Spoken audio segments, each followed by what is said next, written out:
नमस्कार, मैं जयप्रकाश आचार्य फ्रॉम सरस्वती विद्या मंदिर पूर्णिया। आज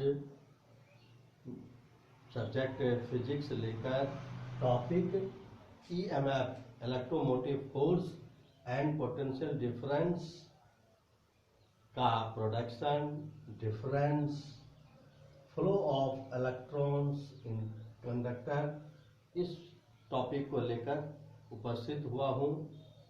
आए इस विषय वस्तु को हम समझें। करंट किसी भी कंडक्टर में किस तरह पास करती है, उसके पीछे क्या रीजन होता है, उसके विषय में हम समझें। उसके लिए हमेशा पोटेंशियल डिफरेंस सर्किट में बना रहे, उसके लिए दो चीज जरूरी है। इसके दो सोर्स हैं। एक तो डायनेमो, जिसको हम जनरेटर के नाम से जानते हैं। दूसरा electric cell. Dynamo means this type of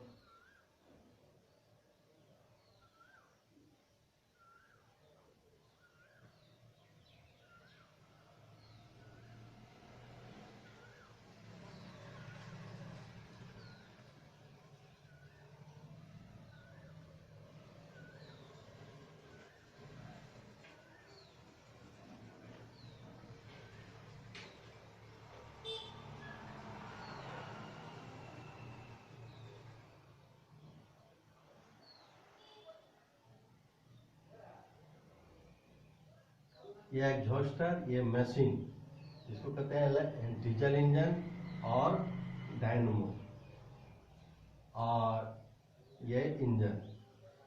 जब इसको चलाया जाता है, डायनेमो से इलेक्ट्रिक करंट प्राप्त होता है। दूसरा है electric cell. Electric cell different प्रकार के होते हैं। Dry cell, Leclanche cell, Daniell cell और ये वोल्टेइक सेल। तो सेल ईएमएफ और पोटेंशियल से डिफरेंस बनाए रखता है। आइए आज हम वोल्टेइक सेल में पोटेंशियल डिफरेंस किस प्रकार बना रहता है उसको समझें। वोल्टेइक सेल में सबसे पहले इलेक्ट्रोलाइट के रूप में हाइड्रोक्लोरिक सल्फ्यूरिक एसिड रहता है। Sulphuric acid that is H2SO4। ये आर्हेनियस थ्योरी के अनुसार वाटर मिलाने पर ये आयन में टूट जाते हैं। ये पॉजिटिव प्लस हाइड्रोजन आयन और नेगेटिव सल्फेट आयन, इस प्रकार ये टूट जाते हैं। अब इसमें दो प्लेट होते हैं, एक जिंक प्लेट और दूसरा कॉपर का प्लेट। तो सबसे पहले केमिकल रिएक्शन होता है। केमिकल रिएक्शन में सबसे ज्यादा रिएक्टिव जिंक के प्लेट होते हैं। तो जिंक के प्लेट दो इलेक्ट्रॉन कैथोड पर, यानी कि नेगेटिव प्लेट पर, कैथोड पर रिलीज कर वह Zn+2 आयन बनाते हैं एट कैथोड। और ये Zn सल्फेट आयन से रिएक्शन करके या जिंक सल्फेट बनाकर नीचे बैठ जाते हैं। फिर इससे जो एनर्जी प्राप्त होती है, जिसको कहते हैं केमिकल बॉन्डिंग एनर्जी, यह एनर्जी हाइड्रोजन आयन, जो कि नेगेटिव आयन की ओर आना चाहिए, लेकिन इसको ब्लास्ट पॉजिटिव आयन प्लेट की ओर भेजता है, कॉपर प्लेट की ओर। और ये कॉपर प्लेट पर दो इलेक्ट्रॉन डोनेट कर लेता है, दो इलेक्ट्रॉन एब्जॉर्ब करता है, ले लेता है। दो इलेक्ट्रॉन लेने के बाद यह हाइड्रोजन गैस के रूप में रिलीज हो जाता है। तो कॉपर प्लेट से दो इलेक्ट्रॉन लिया गया, जिसके कारण कॉपर प्लेट पॉजिटिव पोल हो जाता है, और Zn से दो इलेक्ट्रॉन डिपॉजिट किया गया या नेगेटिव चार्ज अर्थात ऋण पोल बन जाता है, नेगेटिव पोल बन जाता है। इस प्रकार इस वोल्टेइक सेल में दोनों प्लेटों के बीच 1.08 वोल्ट पोटेंशियल डिफरेंस क्रिएट होता है। इस प्रकार केमिकल रिएक्शन के द्वारा इसमें ईएमएफ अर्थात इलेक्ट्रोमोटिव फोर्स जो सेल में क्रिएट हुआ, जो कि पॉजिटिव आयन को बलात् पॉजिटिव प्लेट की ओर भेजता है, जिसके कारण इलेक्ट्रिक सर्किट में करंट चालू रहता है। अब हम आगे समझते हैं कि पिछले दिन हम लोगों ने समझा था कि पोटेंशियल डिफरेंस क्या है। पोटेंशियल डिफरेंस क्या है? आज का विषय वस्तु है ईएमएफ अर्थात इलेक्ट्रोमोटिव फोर्स। तो दोनों में डिफरेंस क्या है?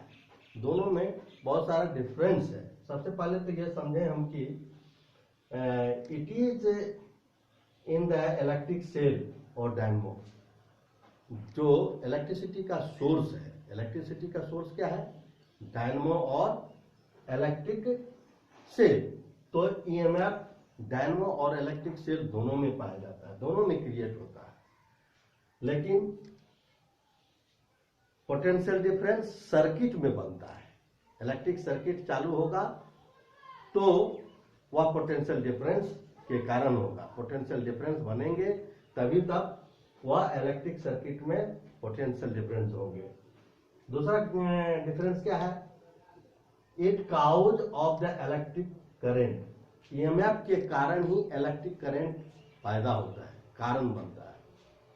या अगर ईएमएफ फोर्स जो कि केमिकल रिएक्शन के कारण ही क्रिएट होता है, अगर ईएमएफ नहीं होगा तो इलेक्ट्रिक करंट नहीं बनने वाले हैं और दोनों प्लेन पर पोटेंशियल डिफरेंस भी बनने वाले नहीं। इसलिए ईएमएफ पहले बनता है सेल के अंदर और सर्किट के दोनों पोल पर पोटेंशियल डिफरेंस पैदा होता है। It is effect of flow of current. Potential difference क्या है? यह इफेक्ट है और यह काउज है। इट इज कांस्टेंट, क्योंकि यह केमिकल रिएक्शन हमेशा चलते रहता है सेल के अंतर्गत, इसलिए यह ईएमएफ हमेशा कांस्टेंट रहता है। लेकिन क्योंकि सर्किट में लगाने के बाद पोटेंशियल डिफरेंस धीरे धीरे डिक्रीज करने लगता है, क्योंकि करंट उससे सर्किट में हम डिवाइसेस को चलाकर करंट को ले रहे हैं, उसकी एनर्जी को डिक्रीज कर रहे हैं। सो पोटेंशियल डिफरेंस भी डिक्रीज होने लगता है। इन the closed circuit potential difference is less than EMF. कहता है कि जबकि सर्किट ओपन रहता है, अर्थात सर्किट से कोई करंट नहीं ली जाती है, तो उस समय पोटेंशियल डिफरेंस और ईएमएफ दोनों इक्वल होता है। सेल का पोटेंशियल डिफरेंस और ईएमएफ दोनों इक्वल रहता है। लेकिन जैसे ही हम सर्किट को क्लोज करते हैं, अर्थात सर्किट को हम किसी डिवाइस से जोड़ते हैं, तो उस डिवाइस में करंट फ्लो होने लगता है और पोटेंशियल डिफरेंस फिर डिक्रीज करने लगता है और ईएमएफ कांस्टेंट रहता है। So EMF potential difference is less than EMF in the closed circuit. Now EMF equal to W by Q. W by means work by charge. Here work is done by the chemical reaction, but V is, that is potential difference, V is equal to W by Q. Here work done by the charge. There is major differences in the EMF and potential difference. इस प्रकार हम ये समझें कि दोनों में differences है, दोनों not, both are not equal, both are differences. Now another topic that is, हम लोगों ने अभी ईएमएफ और पीटी के बारे में समझे, इसके प्रोडक्शन के बारे में समझा, डिफरेंस के बारे में समझा। अब हम लोग ये समझेंगे कि कंडक्टर में इलेक्ट्रॉन अर्थात नेगेटिव चार्ज तो पॉजिटिव चार्ज किस प्रकार फ्लो करता है। क्या देखिए, कंडक्टर में फ्री इलेक्ट्रॉन्स रहते हैं। फ्री इलेक्ट्रॉन्स मीन्स जो कि कॉम्बिनेशन में इन्वॉल्व नहीं होते हैं, वह कंडक्टर में फ्री होते हैं। सो यह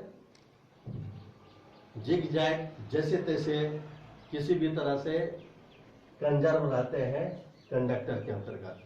लेकिन जैसे ही इसको किसी सर्किट से कंडक्टर को जोड़ते हैं, जैसे कि यहाँ सर्किट को दिखाया गया एक सिंपल, यह कंडक्टर है और यह इलेक्ट्रिक सेल है और ये के है और ये VR अर्थात वेरिएबल रेजिस्टेंस। जैसे ही स्विच को ऑन किया जाता है, करंट I इस होकर के फ्लो करना लगता है और इलेक्ट्रॉन इसके ऑपोजिट डायरेक्शन में फ्लो करने लगता है। तो पहले यह जैसे तैसे था, अब यह लीनियरली एक डायरेक्शन में फ्लो करने लगता है।